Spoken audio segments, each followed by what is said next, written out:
Alright, alright, alright. It's about that time.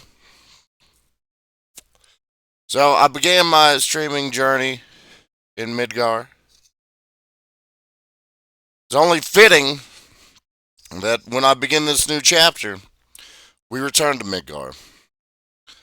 However, before I actually begin playing the game, I would like to watch this video. Um, just to sort of exercise some sort of emotions I might have. um, because I'll be honest, I'm probably gonna cry a lot when I play Final Fantasy VII Remake. I've been waiting to play this game for over a decade now. Finally, I'm able to do it. So, you're gonna bear with me while I watch this 50-minute video. How about that? And then we are spending the entire night delving into getting the mechanics down for and enjoying the shit out of this highly recommended, highly praised remake. This uh, truly, I wish I could I wish I could like mind meld, like Vulcan mind meld, and like let everybody know how important this moment to me is right now. But I can't. So, you're going to go on the journey with me. And let's go. Okay. Final Fantasy VII. I'm gonna be honest, what can be said about Final Fantasy VII that hasn't already been said before? I mean, the game's been out for 26 years, and the internet is chock full of people dissecting it, analyzing it, and theorizing about the future of it. People have been talking about this game for so long, because they've loved this game for so long, and they refuse to let it go. But, like, why? What is it that made this blocky retro 90s game different from all the rest of them, enough to warrant its own multi-part remake series over 20 years later, and amass a dedicated following of fans from all different ages? Maybe it was the revolutionary, never-before-seen 3D computer-generated character models that came alive in beautifully rendered FMV cutscenes? Not exactly. Perhaps it was a fully customizable combat experience that allowed players to experiment and get creative with their gameplay. That had a lot. No, that's not it. That had a Was bit it to the do with it. iconic and terrifying villains set up For masterfully me, meticulously throughout the story? this had a lot No. to do with it. Was it the snowboarding? No. Was it the chocobo racing? No. Was it Tifa? No! There is one thing that, apart from any other video game before it, set Final Fantasy VII apart and burned it into the memories of all the unsuspecting souls. Hey, what's up? Are you sleep deprived? Try the Narcolepsy Challenge on Ascension Custom WoW. One life hardcore. Oh mode my with fucking fatigue bar god! because- Who dared Advertisement come us? apocalypse. We gotta work on getting these advertisements out of our system again.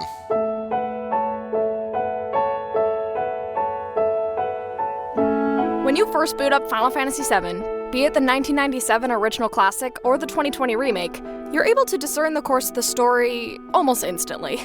You're an ex-soldier, badass mercenary who embarks on a reluctant journey to help a righteous, albeit radical, group of eco-terrorists save the future of the planet from the evil Shinra Corporation.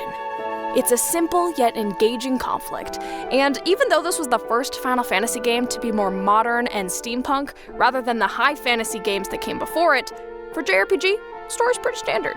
You know, hero stop bad guy. You meet Barrett, the good-hearted leader of Avalanche. You meet Tifa, the reserved but caring childhood friend of the main hero.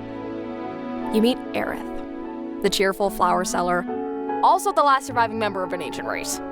Ragtag as you all are, your misfit band of adventurers embarks to take down the evil Shinra Corporation and Look 'em later, on the dead. the even bigger threat, the self-proclaimed rightful ruler of the planet, Sephiroth. Through your journey to save the planet, you collect new party members, travel to different locations, and learn about the world and your companions as you go. You come to care for them throughout the story, each segment of the game focusing primarily on one character or the other. Again, classic RPG. It isn't until over halfway through the story that things change.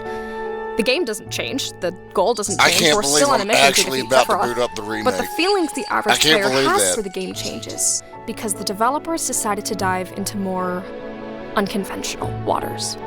Waters so deep that the realism and abruptness of them was something that nobody at the time really saw coming.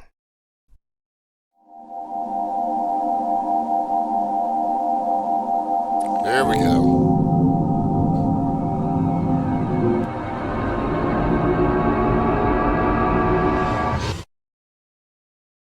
In a quote from Tetsuya Nomura, he says, "To tell you the truth, Final Fantasy VII's theme was life. We had instructions from Mr. Sakaguchi, the creator of Final Fantasy, saying, more than depicting life in the theme, you have to depict life and death. With the death of a character, we wanted the player to feel pain. So, to portray death properly, it was decided that we would show Aerith's death." To me, I think Aerith's death is significant for a multitude of different reasons. While she is in no way the first character to get killed off in a video game, the presentation of her death scene and its aftermath is what makes it stand out amongst other games, and it makes it stick with us. What I mean is that it is uncomfortably familiar. Let me explain. Since media has begun, be it books or comics or games or movies or shows, there's always been a goal that the writers and the developers need to achieve. That goal is to make the audience care about their characters. Because if they care about the characters, they'll care about the story. A lot of time can go into crafting these characters, sometimes years to get everything just right. Hey, I just did That's that on Red Dead. Because I it literally does just did usually that. help us care for them more, Cool. being fleshed out, multi-dimensional, or even not fleshed out or multi-dimensional, but just fun or funny or interesting. Here's the thing. These meticulously crafted characters can become somewhat precious to both their creators and audiences alike, so it's very rare for us to see them die. It's even more rare for us to see them actually die. With many cases where main characters are killed off, it's much more likely for them to be resurrected, or to retcon the fact that they never died, or do something that gives the audience peace of mind, a happy ending of sorts. After all, who doesn't love a happy ending for the characters they love? And I think this occurrence has only gotten worse over recent years, especially with franchises like Marvel, for example, who have literally conditioned their audience to not believe any death they see, even if it is on screen right in front of their faces, because they fooled their audiences time and time again by bringing back dead characters. But it's not just the creator's fault. The truth is, when a character we love dies in a movie or a book or a game, we, audiences, know that it's a piece of media. Damn, There is like, an underlying compare, hope like, that Hollywood Aerith's fictional magic will death let the to characters Jack's survive, death, like, because we that's- know that death in media doesn't always follow the rules of real life. That's pretty good. This is where Final Fantasy VII was different. The original director of FF7, Yoshinori Kitase, said, "In the real world, things are very different. You just need to look around you. Nobody wants to die that way. People die of disease and accidents. Death comes suddenly, and there is no notion of good or bad. It leaves not a dramatic feeling, but great emptiness. When you too lose someone you emotional. love very much, you feel this big empty space and think, if I had known this was coming, I would have done things differently." These are the feelings I wanted to arouse in the players with Aerith's death relatively early in the game. Feelings of reality, and not Hollywood. Aerith's life is gone from the moment Sephiroth retracts his sword that has impaled her. It's just as Kitase said, death comes suddenly. With Aerith, there was no tearful goodbye, no last words to the party, nothing to even prepare us for the moment except for the brief few seconds Just when we see God. Sephiroth descend from the sky. It's over, in just a matter of seconds. We feel the despair as each of her companions and friends come to bid their final Hey man, farewells I'm a to big her boy. body, I ain't afraid to her cry. theme playing solemnly in the I'm gonna be background crying all night. before she's lowered into the water, her resting place for all of eternity. And she doesn't come back. Ever. People have tried to save and resurrect her. Oh, believe me, they have tried. But all of it was futile. They couldn't save him. No, there is one way you can That's do not it. how death works in I the think. world. I watched a That's not YouTube how video death about it. works I'm in not Final sure. Fantasy VII. Or is it? More on that later. So, that's it, right? We're now able to answer the question that was posed at the beginning of this video.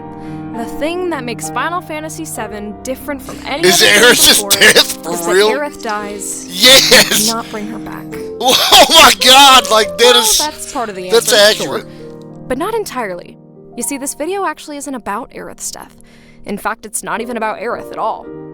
This video is about the reaction that one particular character has to the death of Aerith, and how his experience with grief both demonstrates the genius of Final Fantasy VII's storytelling and provides a perfect representation of the emotions of the game's own fanbase. This video is about Cloud Strife. This is the aircraft carrier shelter you see. Well, this is my asshole. Previously owned by a Suck small it. faction of about Suck it 800 raw. Let's start from the beginning. Cloud was born in the backwater mountain town of Nibelheim, a rural, traditional, nothing really special about it village. Because of his family history, Cloud was always destined for loneliness and isolation from the moment he was born. His mother Claudia was only about 17 years old when she gave birth to him, and shortly after, Cloud's father, a traveler, left for the mountains where he presumably died. The villagers in Nibelheim had very traditional views for their women, so they shunned Cloud's family, unable to accept the idea of a single mother carving out her own way in life without a man, let alone one who left under mysterious circumstances after an implied unmarried affair. It also meant that Cloud grew up without a father figure, something that would heavily impact his development as he grew up. He never fit in with the other village boys, and they didn't seem to like him much anyways. The only one he saw any promise in was his pretty neighbor, Tifa Lockhart, who he had a bit of a crush on, but never talked too much. Quite the opposite, actually. Cloud usually avoided Tifa and always declined invitations from her and her friends to Hey, hang I out. can relate. That is, until a certain incident occurred in which Tifa, while climbing Mount Nibel on a quest to find her recently deceased mother, fell off a cliff, and Cloud, attempting to save her, fell with her. The village blamed Cloud for the incident and believed that even though Tifa later ended up surviving the incident, that she could have died because of him. This event has a major impact on Cloud. He becomes more aggressive. He gets into fights with the other boys and is isolated by the village even more than he already was. His insecurity overwhelms him, leaving him untrusting, bitter, and with a deep, deep desperation to prove himself. Then he hears about Sephiroth, the well-decorated Shinra soldier first-class war hero Sephiroth.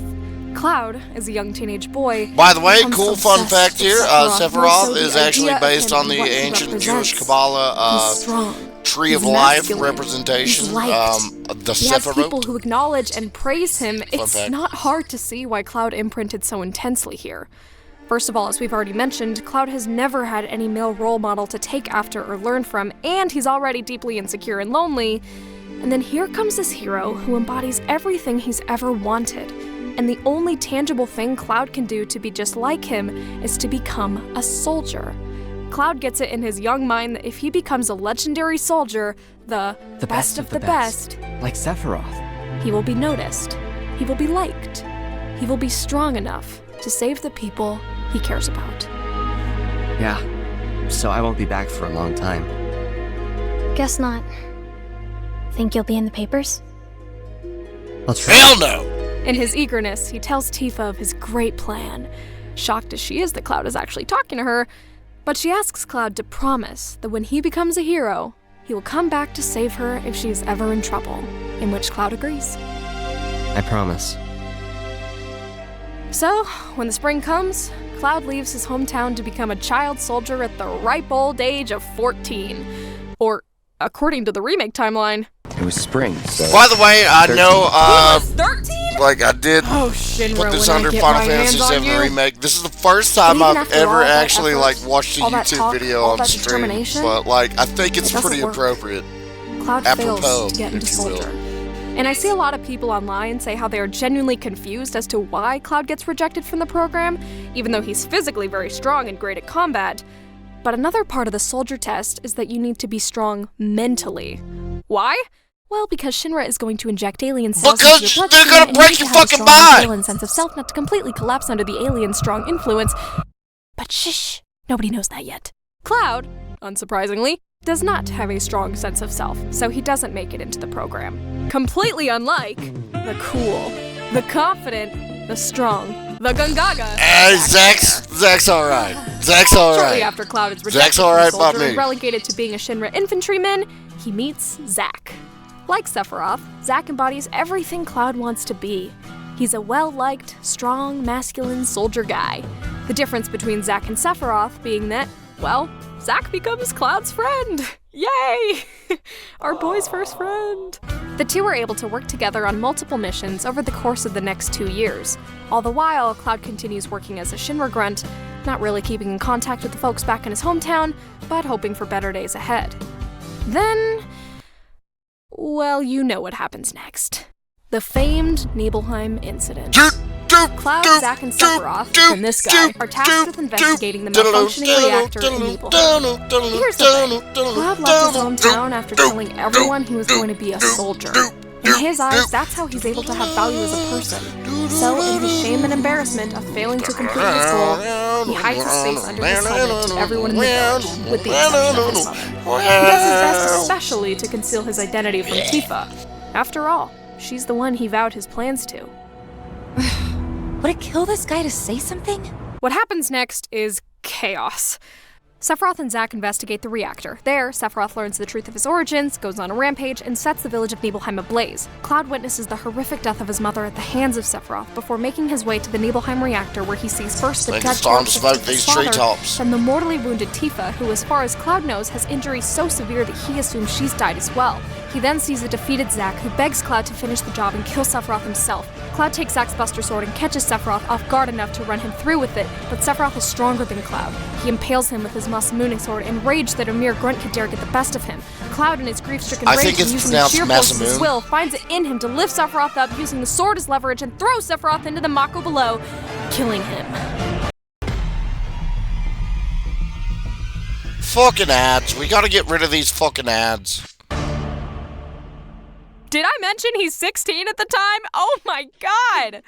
That is The insane. unconscious Zack and Cloud are taken, along with the other Nibelheim survivors, by Professor Hojo and used as test subjects for his Genova experiments for the next 4 years. Zack is unaffected by the experiments, as he's already gone through the soldier enhancement process, but Cloud, as we mentioned earlier, has a very weak mentality, and therefore succumbs and develops a severe case of Mako poisoning, rendering him catatonic for the course of the next year as Zack carries the sick Cloud with him to Midgar after their escape. However, just outside of the city, the Shinra forces that had been tracking the pair have caught up. Zack leaves Cloud protected behind the nearby rocks and goes to fight them himself. I'm He's ready. overwhelmed by their sheer numbers.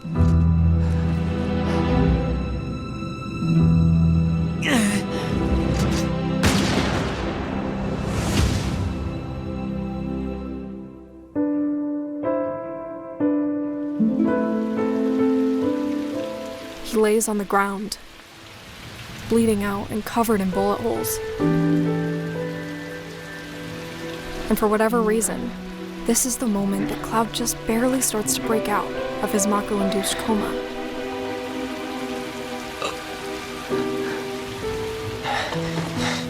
He crawls towards Zack. Tell you what, I'll be right back. I gotta drain the Midgard's out of Confused and them. delirious. As it were. You're gonna Merely parroting Zack's own words back to him. live.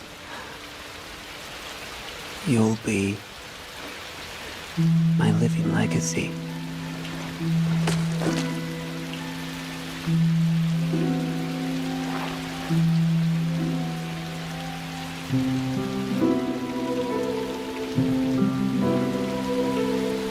Zack gives him his Buster Sword. Tells him he has to live.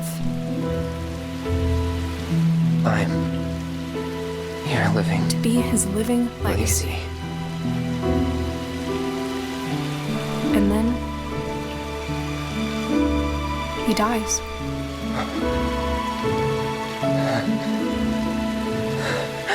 I've got a confession to make. I watched all of these cinematic scenes A little bit ago because I swore And that I would this never actually is where ever it all play goes this wrong. game.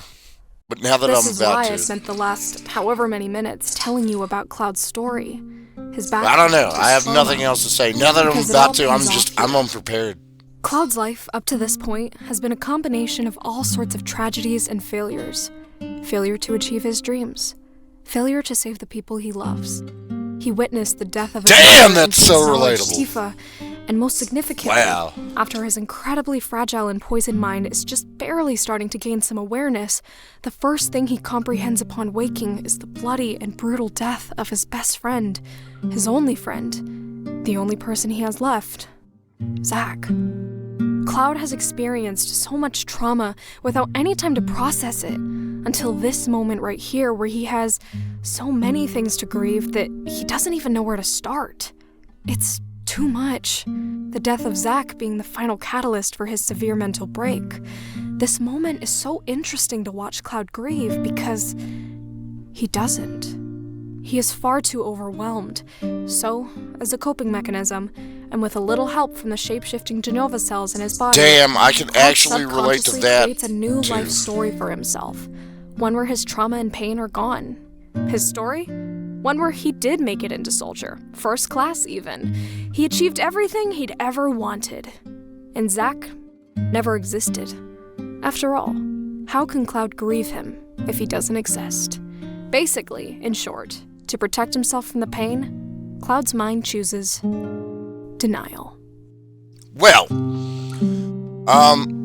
damn. Shoot, I was just about to say, well, I can't relate to that specific part, but As we all know, there I are didn't 5 up in stages my of whole grief. identity. While not I everyone don't who think. experiences trauma will Who go through all knows? 5, and others might But yes, revisit this is certain a stages real multiple story. I times. can This relate. framework is helpful for understanding the wide varieties of emotions that someone who is healing from trauma may feel, and there is a basic linear timeline. The very first stage, before anger, bargaining, depression, and finally acceptance, Fuck. is denial. When something Fuck! truly terrible happens in your life, it can be difficult to believe. I got accused The of doing first thoughts this. people might experience are, this can't be happening, this can't be real, or this is just a dream. All Yeah, of this these are can't manifestations be of real. psychological denial. And while I did just mention that the 5 stages of grief aren't always linear, denial is the first one for a reason because it's the first one most people experience. And going back to Cloud, If you don't know where to start in Top Heroes World, the Spring Fuck World is a great you! place to start. There are low-level enemies and villages with free healing wells. he seems to immediately get God stuck here damn! without ever going through the other stages. Stuck in that thinking of, again, this can't be real. And he seems to take this statement quite literally. Now, obviously, there are some supernatural elements at play here. Genova cells copying some of Zack's memories, Mako poisoning severely weakening Cloud's mental state, and just overall video game plot writing. But I think the way that Cloud's grief, or more specifically his lack of grief, is portrayed at this point in the story is a really great visual representation of the general concept of denial, and it can teach us a lot. While Cloud has subconsciously created this new persona and life story for himself, he hasn't been completely absolved of his trauma. The cracks still shine through, and he still gets triggered by certain things. We see this a lot in FF7 Remake and Rebirth, where Cloud experiences flashbacks and severe headaches when reminded of certain traumatic events from his past. For example, seeing the burning buildings in Midgar reminds him of the burning of Nibelheim. Being in the lab where he was experimented on causes him to recall Hojo's voice during Cloud's own experimentation. And even the mention of certain things like what happened to Zack, or just Zack's name itself, causes Cloud notable mental and physical stress. His mind and his body still subconsciously know what happened to him, and he continues to feel that pain, even if he's confused as to why. The game doesn't always point this out, but if you pay attention, the signs are there, just like how they would be in real life. Sometimes those suffering from trauma, big or small, may deny their experiences, but the fact is that they still happened, and nothing in the world can change that. People, without even facing their pain, can still be hurt by it. I think that's why it's so incredibly hard for the healing process to begin for so many people out there, and why some will go years, decades, even lifetimes, without ever making peace with their traumas, because acknowledging, let alone admitting, let alone accepting that you've been hurt, or abused, or damaged, or changed in any way can be so hard. It's nothing. Cloud is an extreme case of denial, yes, but he's also not. The mind is a very powerful tool, and just like Cloud's, it is able to rewrite your memories, Soldier first class. to block certain ones out, Zach, and to ultimately change your personality as a result of what has happened to you. But you know what I think? Not interested. These are real defense mechanisms to dealing with trauma, and we are shown this in FF7.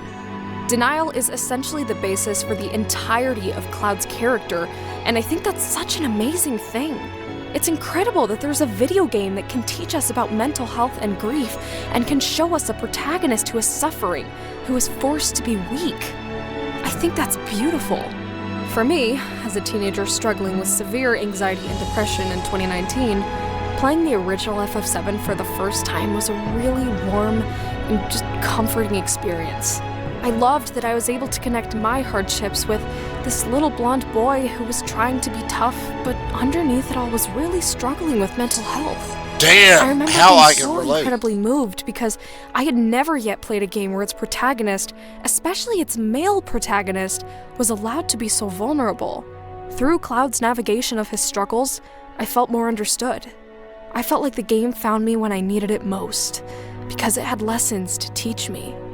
My favorite scene of all time still sticks with me to this day, and it happens during the sequence of Aerith's death. In the original game, right after Sephiroth kills Aerith and her white materia falls into the waters below, Cloud scrambles forward to catch her body. He tries to shake her, to wake her up. The first thing that Cloud says in response to what he's just witnessed is, "This can't be real." Again, the first stage of grief, denial. It's then that, for the very first time in his entire life, we begin to see Cloud try to understand these emotions of anguish that he's feeling. He grapples with the reality that Aerith will no longer talk, no longer laugh, cry, or get angry. His body begins to exhibit physical signs of grief. I and almost remember where I confused and was the trying to very comprehend first them. time He I says, watched this scene. "My I fingers remember are exactly tingling. where I was. I was My at my mouth is grandparents' dry. house. My eyes after are school. burning." This scene And I is saw so this, raw. and it was just... To watch a boy who has only ever used denial as a way to cope with his traumas try to make sense It was- of the physical reactions and life-altering It was reality that is the insane. loss of a human life is unlike anything I've ever seen in another game. The sequence of Aerith's death is, in part, and like so many others, what made me connect so deeply to FF7. It solidified it as my favorite piece of media of all time. This is the scene where I knew this game was something special. I love this scene. I know. Why are we so So, attracted to imagine things that my are so surprise fucked up and when they took it sad? out. You know, there's a special select group of people that are just attracted to things that are like fucked up and sad, and I feel like, unfortunately for some of us, like, yeah. In Final Fantasy VII Oh Rebirth, God, things I don't know if I want to go into this. change near the end of the game. I don't know if I want to Drastically. go into this. I mean, the re-trilogy itself has always been different in its own way from the original source material, but as we near the end of Rebirth, they get especially strange for a lot of Right. reasons. I've heard about this. Not all of which I've that I can watched get around this. to I don't know if I explaining, want as I'm to mostly delve going to into focus this. on Cloud's experience. Is it time to Also boot up because the I have game? no idea how to explain this. Might be time the to main boot up story the game. changes start happening at the end of the Temple of the Ancient sequence and snowball from there. The most notable being that right after Cloud and Aerith fall into this chasm, there's an entire sequence involving a lot of things, but it's mostly centered around a visit that Cloud has to an alternate reality. One where things are different. This reality is a doomsday world, I don't know. where the civilians if I around wanna, you are all coming to terms with the fact I'm that not they're sure. all about to die to a great cataclysmic I'm event. not sure that I presumably want to the see meteor. this. All the while, in this tragic world, Cloud and Aerith go on a date of some sorts, doing some shopping, Which one will he choose? Okay. Trying some snacks. No, I'm familiar Overall, with this, having so a I'll good watch time. And where at first Cloud is uneasy and suspicious about all the strange things happening around him, he gradually eases into the charade and seems to be enjoying having his fun time with Aerith in a world that's facing its death. We'll touch back on this later. But first, I wanted to note that this sequence and the moments after it entirely replace a different scene from the original game. At this point in the story in the 1997 version, after Cloud gets possessed and hurts Aerith at the Temple of the Ancients, we get a really vulnerable scene that takes place in Gongaga. Cloud wakes up to find Barrett and Tifa waiting for him. They tell him that Aerith has gone off on her own and that they gotta hurry if they want to save her, in which Cloud says no. He's afraid of losing his mind again, afraid of what will happen if Sephiroth gets near him, and that if he doesn't quit, he might go crazy. Cloud, our cocky, badass, soldier mercenary Cloud, for the first time in this game, admits that he's scared. He almost pulls out of the mission entirely, and it's only thanks to Tifa and Barrett that he doesn't. He agrees to continue on thanks to his friends. Now, while it could be argued that this scene still somewhat exists in Rebirth 5 chapters earlier, in the scene between Cloud and Tifa, also in Gongaga, the fact is that after the Temple of the Ancients in Rebirth, this moment of vulnerability after Cloud gets literally possessed was taken out. So yeah, the fact that they replaced this scene I'd with, say it's still a yet to play out. 25-minute convoluted and confusing cutscene is, at first glance, upsetting.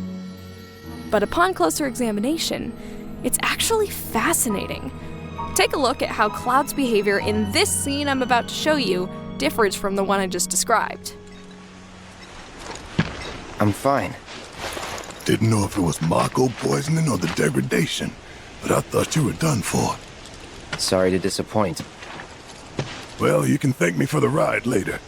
Gotta find Aerith first. She told us that an ancient city lies just beyond these woods, and that the Cetra built a very special altar there. That's where she's headed, I'm sure of it. Problem is, Sephiroth stole the black materia. I'm not gonna lie, I He hate could destroy the Nanaki's entire new planet voice. any minute. I absolutely hate it. I understand Aerith why said they she's did the only one it. who I can get stop it. him. But, like, I fucking hate it. Where is this place? No one knows but her. We got separated in the fog, and she's out there, all alone.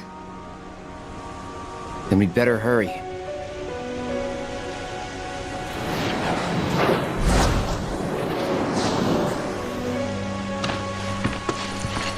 That way. And how can you be so sure? Sometimes you just know. Use the Force, Cloud. Use the Force. Just Way use the different, Force. right? Cloud doesn't show even an ounce of vulnerability here, even after, again, literally getting possessed by Sephiroth, hurting and scaring his friends, and giving over the black materia, the destroyer of worlds. Instead, he immediately reverts back to his confident and cocky nature. Sorry to disappoint. Instead of Cloud being spurred on Well, by his friends, now at the other times way like these, I'm around. glad I only You have better pay hurry. attention. And because instead of opening up to forget them, what he she actually was saying keeps to himself earlier. more, igniting further distrust between him and his allies. And how can you be so sure? Sometimes you just know. He doesn't even admit to them that he's the one who gave Sephiroth the black materia. Instead, he just tells Yuffie, He beat the shit out of me and took the materia. which, yeah, that didn't happen. From here, the gang follows Aerith's trail towards the Forgotten City. Now, there's a lot of different things that happen here. Sephiroth, whispers. I don't know if I quoting, want to like and watch no this, but to be phone honest, like village. my memory is I'm so upset about shot. that one. But eventually, we I've make got our a way good towards memory. the Inner I do. Sanctum. But at the same time, Aerith like is with parts of my memory are absolutely shot. The scene plays out like I'll clockwork. never remember this. Aerith prays at the altar. Cloud approaches her only to lose control and take up his sword. I do And remember just as he this, though. snaps I've out seen of it, this before. Sephiroth descends from the sky. I don't know. What truly happens next is anyone's guess. But when the smoke clears, one thing is for certain. Aerith is dead. Again. At least according to everyone else. Everyone except Cloud. For a brief moment, Cloud mourns for Aerith when he thinks she's gone. We see interrupting flashbacks to Cloud's monologue about grief from the original game, but we can't hear what he's saying, nor does it seem like our Get Cloud that is even classic saying any of it. glitch effect. It's not long after that we see a shot of Aerith's alive hand reach up to touch Cloud's face, telling him, Cloud, it's okay. Cloud smiles, takes her hand, and is relieved to see that she's all right. Aerith. Except he's the only one. As far as the party knows, she's been killed. They're ignited with fury against Sephiroth, and as a result, all of their limit breaks are charged at the beginning of the Genova battle. Again, except for Cloud's. The dialogue between Cloud and his companions from this point on in the game also feels disjointed. Cloud talks casually, while the others grapple with intense emotions after witnessing their friend die. Stay strong! Of course. We'd best get moving. Yep. Sounds good. And then, of course, in the final scenes, Cloud talks to a version of Aerith that only he can see. The two of them smile and laugh together, giving Cloud a sense of comfort and normality. Come on. And this is instantly picked up by Tifa, who realizes that something is deeply wrong with him. Something that was not present in the original game and is the biggest change we have seen in the remake series so far. Okay, sister, don't spoil it. Are we Cloud almost is done? in denial. Again. Alright, we got a little more to watch. I'm honestly not sure if I'm You gonna be finish it okay at this getting point, back? And if I said I wasn't? but I would like to untwist this cable. Remember earlier when I talked about the sequence where Cloud and Aerith go on a date in the Doomsday universe? Well, I'm gonna go back to it for a minute because I think the developers are trying to tell us something here. I mentioned it briefly, but Cloud's behavior here is very interesting in the way that he disregards his own apprehension and doubt in favor of just forgetting and having fun with Aerith. He gets more into it as they go, smiling, taking Aerith's hand, and later even pointing out stuff for them to check out. But it's as one character, the photographer, says it best. Well, for starters, you don't look like you're on a date. More like at a funeral. So yeah, if you haven't guessed it yet, this segment is, in my opinion, a visual representation of Cloud's mind at the end of the game.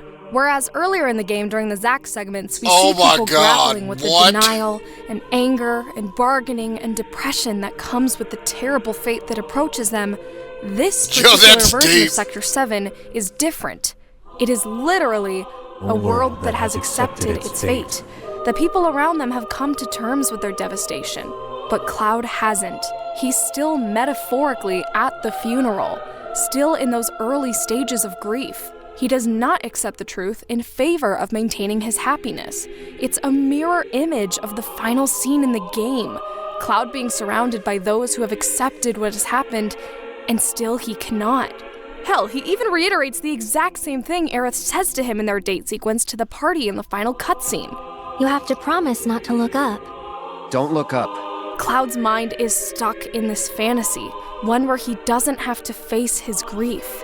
When I first played through this section, I did not like it, because again, it replaced this scene where Cloud is vulnerable and accepting with one where he is entirely the opposite, closed off and in denial. The same thing could be said about how I felt about them cutting out Cloud's monologue about grief. I was so upset. But now, I realize that the direction they're going for this time around with Cloud fits in line really well with the way his character has always been. In fact, I'd argue Cloud is somehow more in character at the end of FF7 Rebirth than he ever was at this point in the original game. Ascension WoW is a custom World of Warcraft fan server where you mix and match classes to create the custom hero. That is what makes this ending masterful. Cloud's story has always been one of denial and grief, and the changes that the developers have made in Rebirth have only been in favor of that. The way he responds to Aerith's death is not so different from when he responded to Zack's.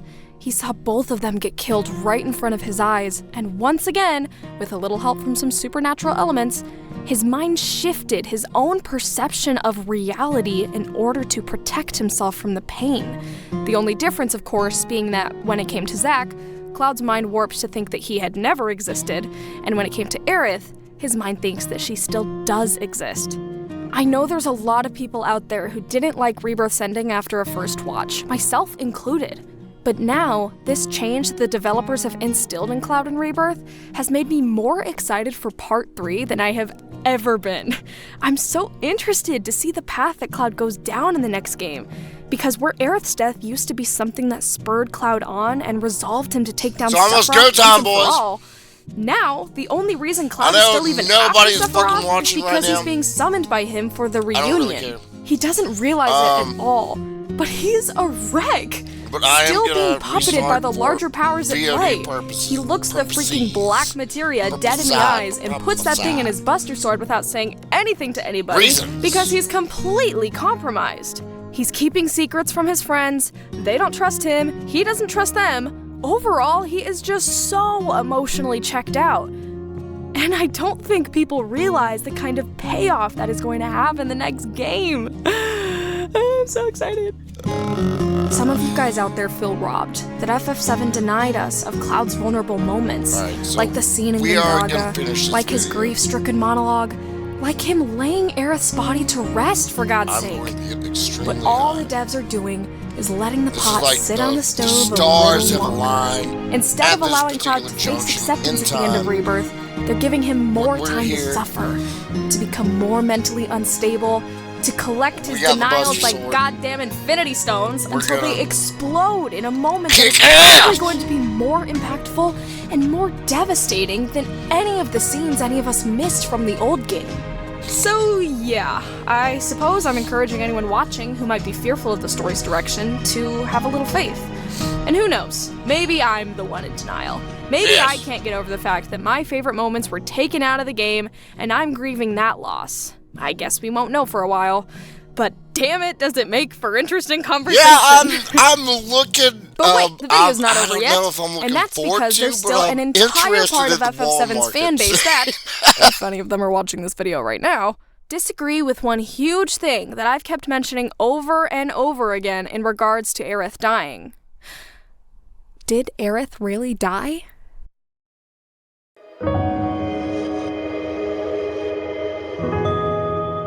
So this is actually my first video essay ever, and it stemmed from an argument that my friend and I had about the ending of FF7 Rebirth.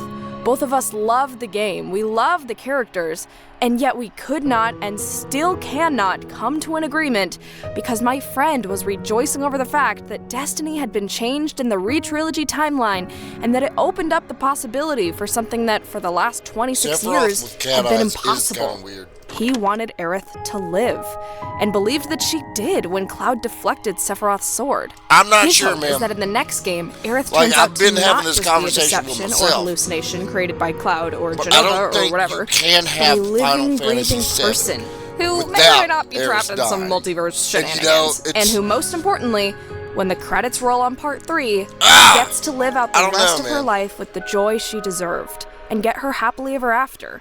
And my friend is not the only one to want this for Aerith, by the way. There are many fans out there, some of which might be here right now, that want Aerith to survive the ending of FF7 Remake Trilogy.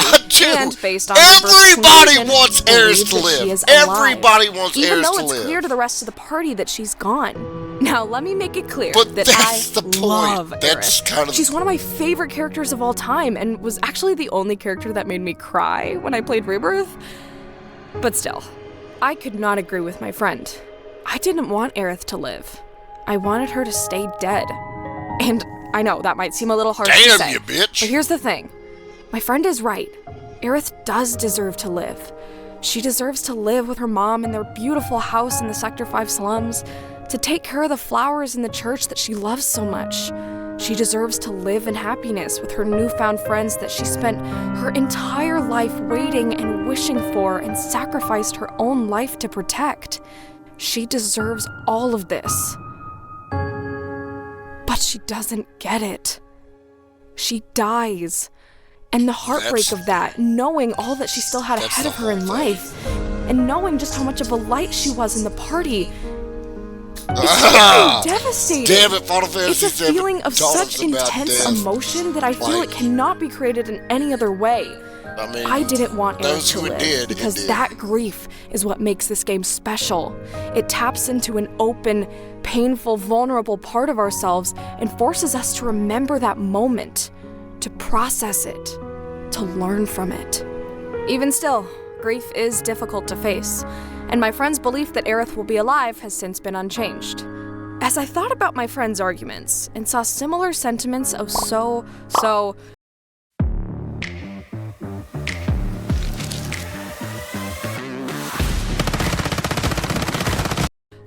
many fans online who also want Aerith to make it out unscathed, and think that she will, I had a striking realization that inspired the entire concept of this whole video, and that ultimately, truthful or not, is something that I think is worth talking about. We're almost there, boys. Cloud and my friend are not that different, because Cloud's denial is exactly like that of the fanbase itself. Cloud is the fans. For nearly 30 years, people have not stopped talking about Aerith ever since her untimely demise in the original game. And since the remake has been announced, we've seen lots of that refusal of acceptance time and time again from people begging the developers to, quote, save her this time. Even though, as we've already talked about, Aerith's death is what makes FF7 FF7. And yet, people still want to change one of the core parts of the story because they have this deep attachment to this expertly crafted, really cool, funny, just amazing character.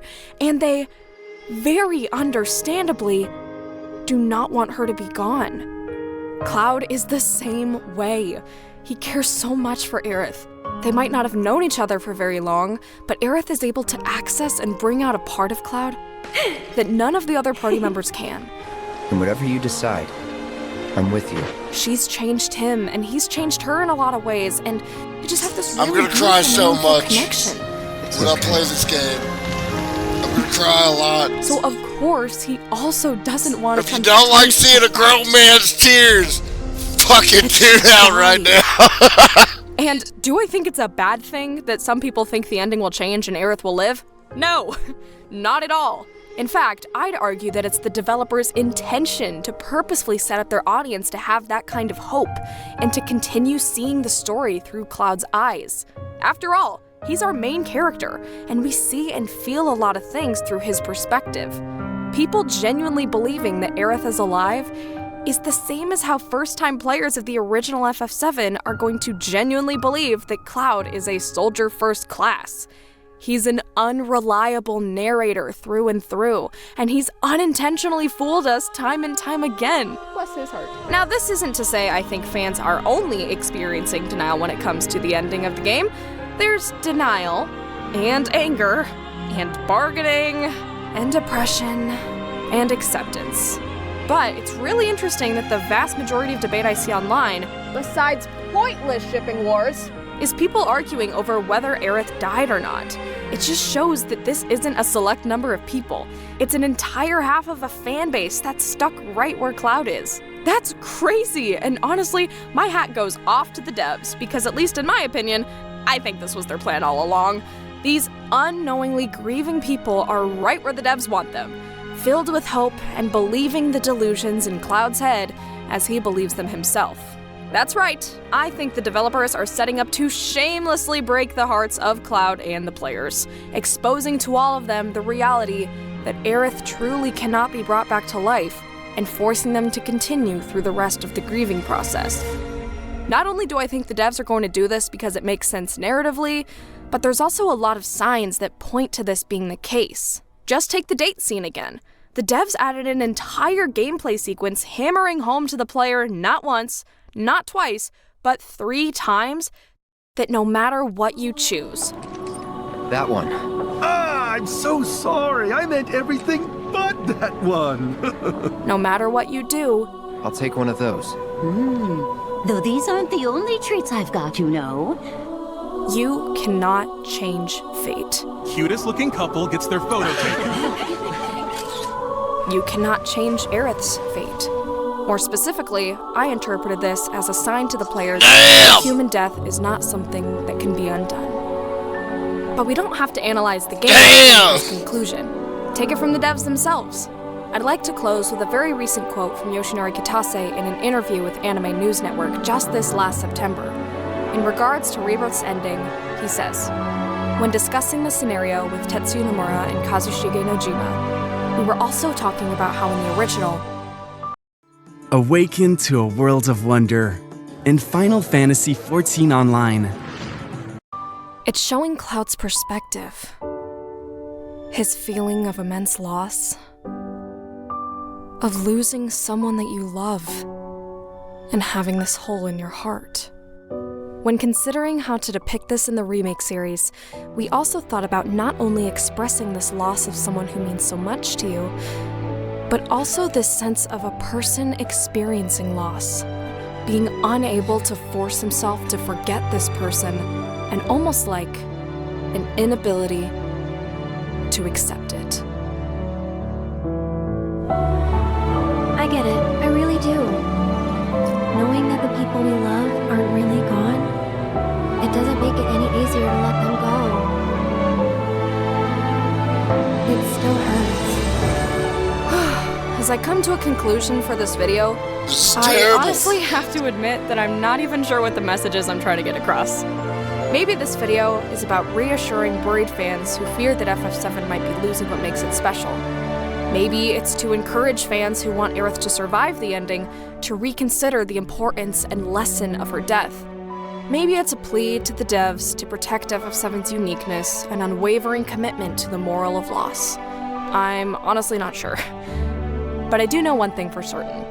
To answer the question posed at the beginning of this video, the thing that makes Final Fantasy VII revolutionary and special in comparison to other video games before it is that it allows us to experience genuine grief alongside its characters. Because of that, we are able to attach ourselves to it. Because of that, we're able to care about it. Because of that, we're able to celebrate it. So, so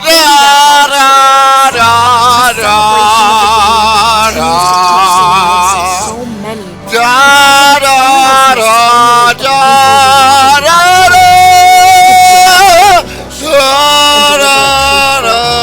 emotional, meaningful experience unlike anything. I'm happy to say that I'm excited for part 3. I have faith that the third game will deliver on allowing us to feel those hurtful but important feelings again. Okay, and maybe I'm stoked. Even finally give us the moment where Cloud, after coming to terms with his grief, lowers Aerith's body to rest in the blue waters once and for all. Alright. Never to return.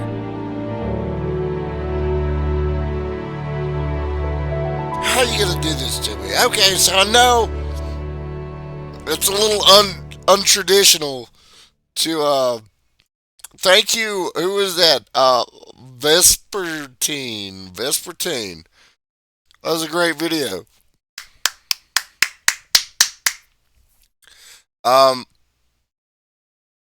Yeah, so I'm sorry. On my old videos, I used to do an intro.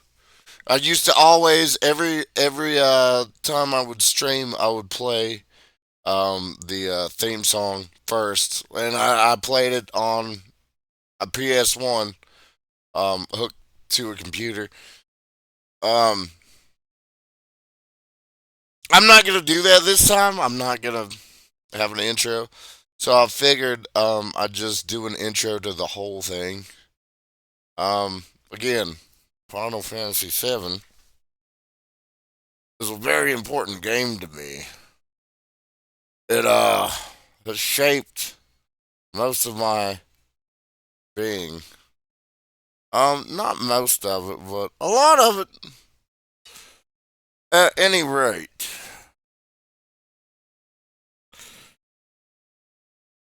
I've been waiting for over a decade now to play this game. So this was the intro. Long story short, like, I'm not doing the intro every time, so this is the intro to the whole series, and I'm gonna make the series and I'm gonna put it on YouTube, and yeet, and YOLO. YOLO. Eat. Yolt, as a particular Christian I know would say. You only live twice. Better think about that one. Anyway, what I'm going to do now is I'm going to close this out. I'm going to ogle at this screen for just a second. Look at that classic lineup right there. Oh my God. Oh my God, yeah. Getting giggles. All right. And I'm going to open this up.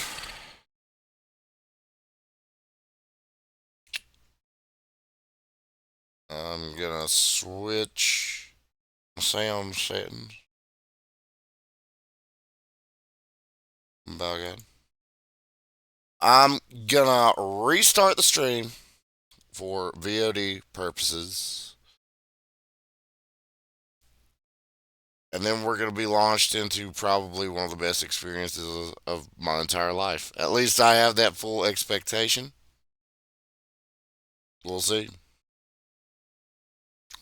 Biz BRB.